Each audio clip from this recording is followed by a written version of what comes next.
Hello বন্ধুরা, আমি সোনালি এসে গেছি মামুনিস কিচেনে। আজকে আমার রেসিপি মালপোয়া। মালপোয়া করতে প্রথমেই লাগছে আমার 1 কাপ সুজি, 1 কাপ ময়দা। সুজি আর ময়দাটাকে আমি ভালো করে মিশিয়ে সামান্য নুন দিয়ে মিশিয়ে নেব।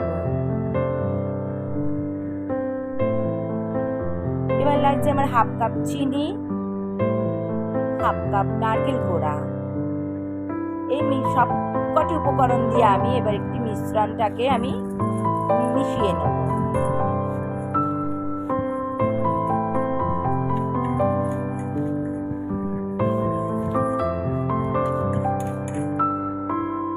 এবার একটি পাত্রের মধ্যে আমি একটি মৌরি ঢেলে নেব।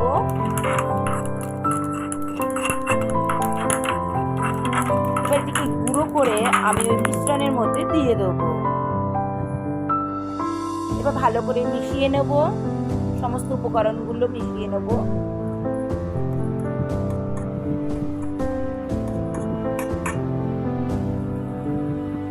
এবার আমি একটু গুঁড়ো দুধকে উষ্ণ জল দিয়ে গুলে আমি 2 কাপ আমি এখানে ঢেলে দেবো মিশ্রণের মধ্যে।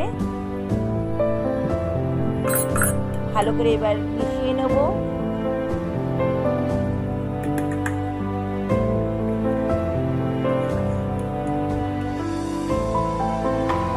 আমার মনে হলো আরেকটু দুধের প্রয়োজন, আমি আরো 1 কাপ আমি অ্যাড করলাম।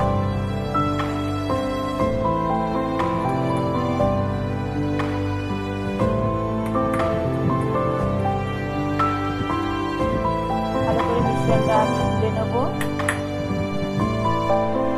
এবার আমি গোলাপ জল অ্যাড করে দিলাম, 1/2 চামচের মতন গোলাপ জল অ্যাড করেছি।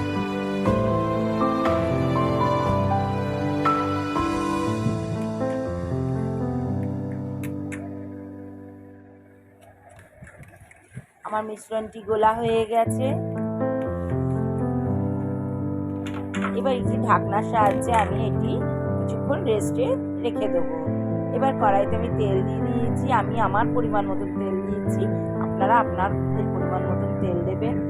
এবার আর একটি পাত্রের মধ্যে আমি 1 কাপ চিনি আর 1 কাপ জল আর একটা এলাচ থেতো করে আমি গরম বসিয়ে দিয়েছি। ওটা মানে সিরাপটা তৈরি করব। ওটা একটু ফুটছে বন্ধুরা, যতক্ষণ না জাল হয় ততক্ষণ আমি এটা তৈরি করব। এদিকে আমি মালপোয়াগুলো একে একে ভেজে নেব।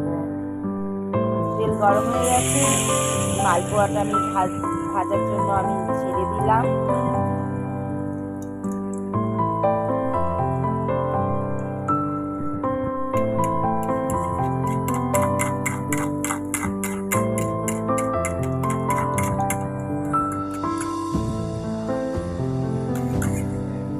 মালপোয়াটা আমার ভাজা হয়ে গেছে।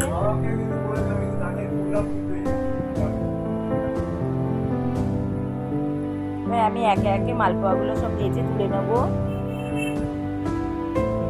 এইদিকে চিনি সিরাপটা হয়েছে কিনা আমি দেখবো, একটু দেখবো। যখন চটচটা ভাব লাগছে তখন ভাববো আমি শিরাটা হয়ে গেছে। আমার আরেকটু মনে হলো আরেকটু হবে, আরেকটু জাল বসিয়ে দিলাম।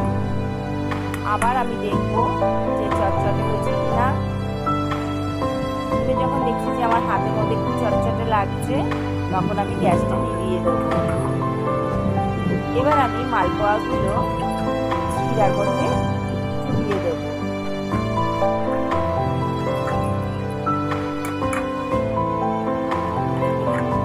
রাখার পরে আমি মালপোয়াগুলো তুলে নেব।